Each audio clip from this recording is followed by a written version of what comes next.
Hello दोस्तों, PM Bhojpuri लोकगीत में आप लोग का स्वागत है। आज आप लोग के लिए एक प्यारा से गीत है, पति पत्नी का नोक-झोंक गीत है। पति आ रहे हैं, फ्लाइट से टिकट निकला गया है और वो आ रहे हैं रेलगाड़ी से। तो पत्नी उनको क्या समझा रही है कि रास्ते में कैसे आना है, उनको समझा रही है। तो उस पर एक गीत है, तो गीत के माध्यम से आप लोग सुनिएगा कि पत्नी अपने पति को क्या समझा रही हैं।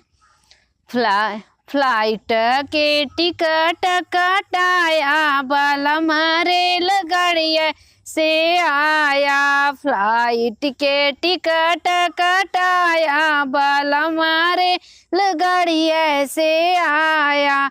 रहिए में ज़्यादा न बोला बतियाया, रहिए में ज़्यादा न बोला बतियाया। सोच समझ के राजा रहिए में आया, सोच समझ के राजा रहिए में आया।